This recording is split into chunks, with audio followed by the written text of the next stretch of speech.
Hello दोस्तों, welcome to back on my channel. आज के वीडियो में हम बीए पॉलिटिकल साइंस में मॉडर्न पॉलिटिकल फिलोसफी के ऊपर बात करेंगे। इसमें दोस्तों जो हमारा टॉपिक है ये है जीन जैक्स रूसो। आज की जो हमारा टॉपिक जीन जैक्स रूसो है इसके ऊपर हम बात करेंगे।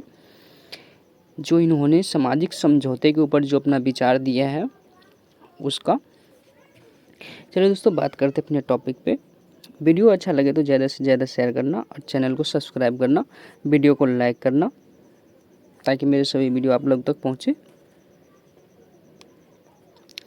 Gene Jacques Rousseau. राजनीति दर्शन के इतिहास में रूसो का अत्यंत महत्वपूर्ण स्थान है। होब्स और लॉक के समान उनकी पहचान एक समझौतावादी का अनुबंधवादी विचारक के रूप में होते हैं। वह एक महान दार्शनिक और क्रांतिकारी आदर्शवादी, मानवतावादी तथा मानव की स्वतंत्रता और समानता का महान प्रतिपादक था।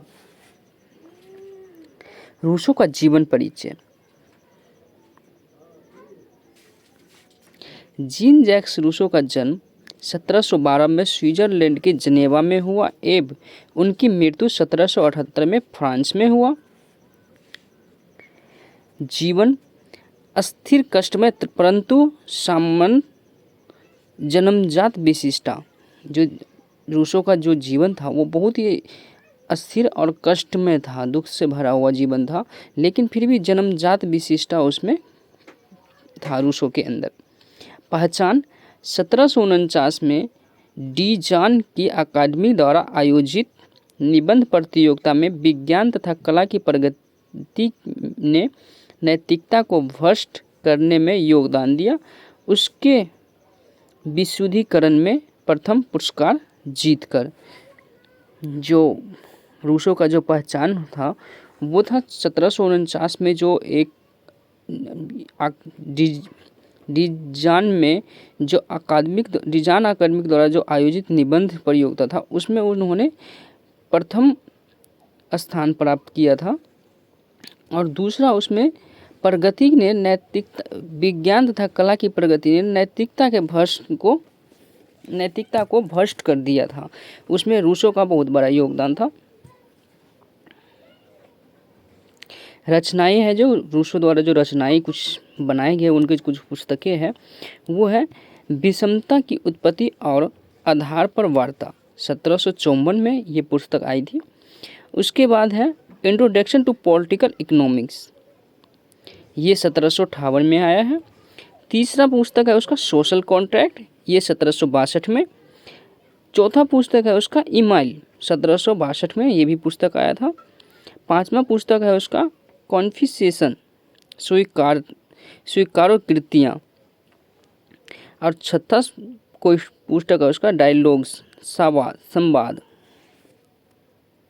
जो हम बात करेंगे दोस्तों आज के जो टॉपिक जो हमारा है रूसो के अंदर वो है सामाजिक समझौते के सिद्धांत के ऊपर हम बात करेंगे कि सामाजिक समझौते का जो सिद्धांत दिया था रूसो ने वो क्या है और किस प्रकार था। सामाजिक समझौते का सिद्धांत राज्य के प्रति उदारवादी दृष्टिकोण का उपयुक्त उदाहरण प्रस्तुत करता है। उदारवाद ने व्यक्ति और राज्य को क्रमशः साध्य और साधन के रूप में स्थापित करने के लिए यह स्पष्ट करना जरूरी समझा कि राज्य रूपी संस्था स्वयं व्यक्ति की इच्छा की अभिव्यक्ति है। यह उसकी संपूर्ण शक्ति का आधार है।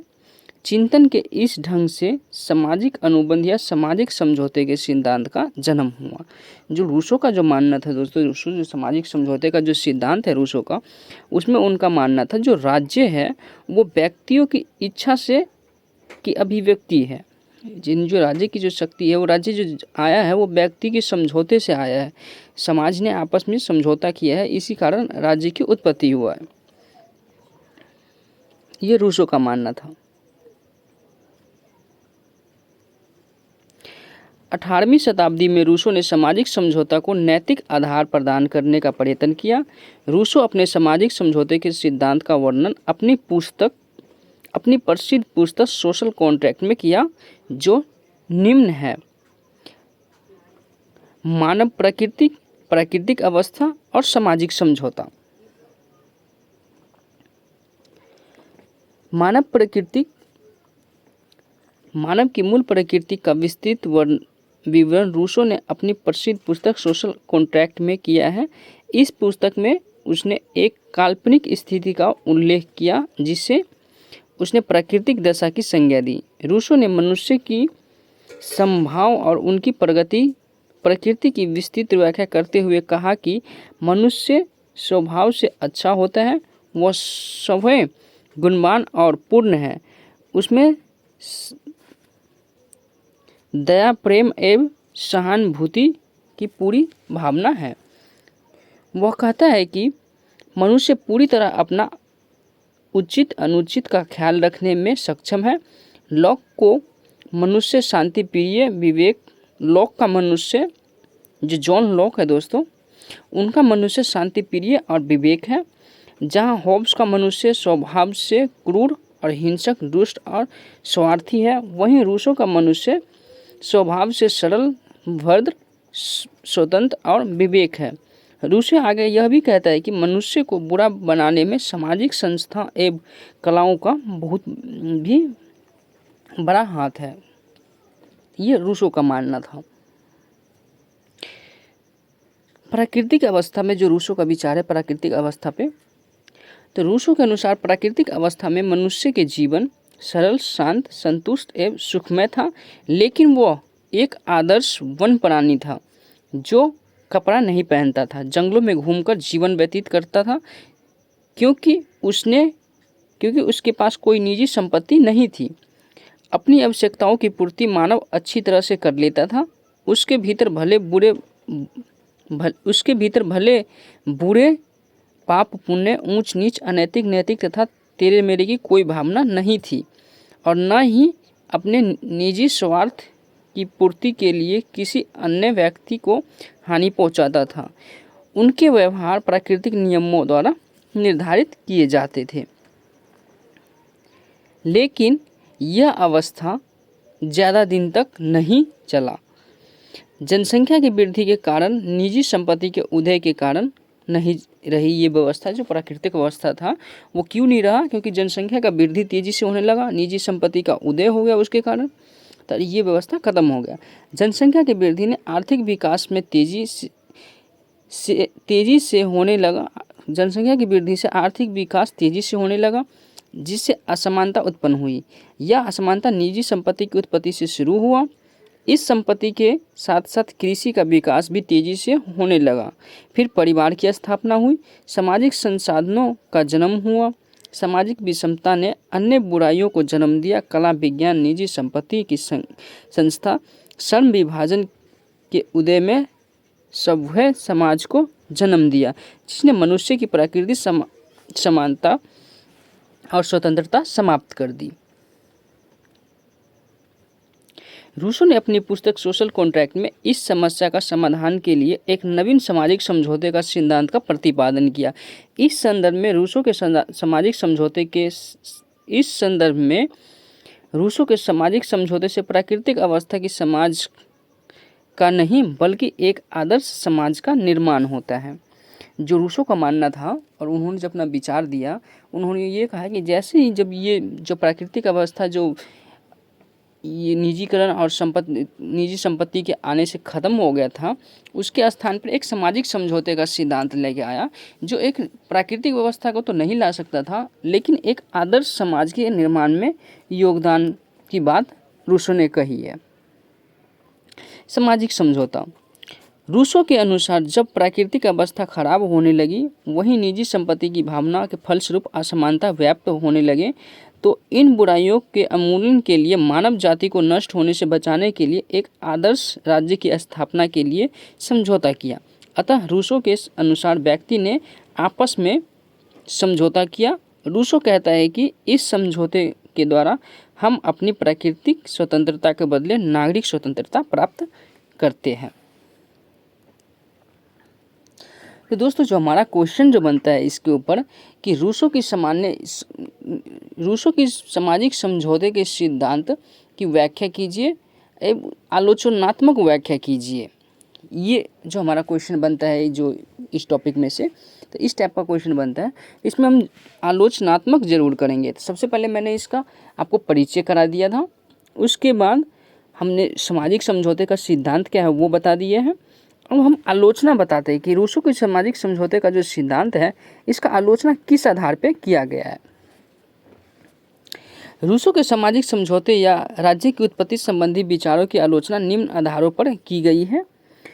रूसो की प्राकृतिक अवस्था संबंधी सिद्धांत बेबुनियादी है, जिसका कोई आधार नहीं है। अनेक इतिहासकारों तथा राजनीतिक विचारकों ने इस सिद्धांत को मात्र काल्पनिक माना, क्योंकि जो रूप रूसो ने बताया उसके विपरीत सामाजिक का उल्लेख इतिहास में है। जो इतिहासकार का जो मानना था दोस्तों, वो ये मानना था कि जो रूसो बता रहा है कि जो समाज का निर्माण राज्य का निर्माण एक सामाजिक समझौते से हुआ है, लेकिन इतिहासकार जैसे मनु हो गया, उससे ऊपर का और जो इतिहासकार था वो वैज्ञानिक थे, उसका मानना ये था कि ऐसा नहीं है, इसके विपरीत है। इतिहास इस बात का भी साक्षी है कि सामाजिक समझौते की प्रक्रिया साक्षी नहीं है कि कब और किस स्थान पर आरंभ हुआ। यानी जो इतिहासकारों को मानना भी था दोस्तों कि अगर हम ये मान भी ले कि सामाजिक समझौते के सिद्धांत से राज्य की उत्पत्ति हुई है, तो लेकिन वो कब हुई, कैसे हुई और कहाँ हुआ, ये इतिहास में कहीं पे भी साक्षी बात नहीं लिखा हुआ है। इतिहासकार के अनुसार राज्य निर्माण की प्रक्रिया धीरे धीरे क्रमिक विकास के रूप में पूरी हुई तथा सर्वप्रथम कबीले थे, फिर कबीले से परिवार बने और तत्पश्चात कालांतर में राज्य की स्थापना हुई। लेकिन रूसो राज्य की उत्पत्ति सामान्य समझौते से मानते हैं। ये पहला इसका इतिहासकार के अनुसार जो आलोचना था वो हो गया। दूसरा आलोचना दोस्तों, सामाजिक समझौते के अनुसार मनुष्य व्यक्तिपरक था, सामाजिक नहीं। जो सामाजिक समझौते के अनुसार जो मनुष्य था वो व्यक्तिपरक था, सामाजिक नहीं था। परंतु इतिहासकार का मानना है कि प्राचीन काल में समाज की इकाई व्यक्ति नहीं परिवार था।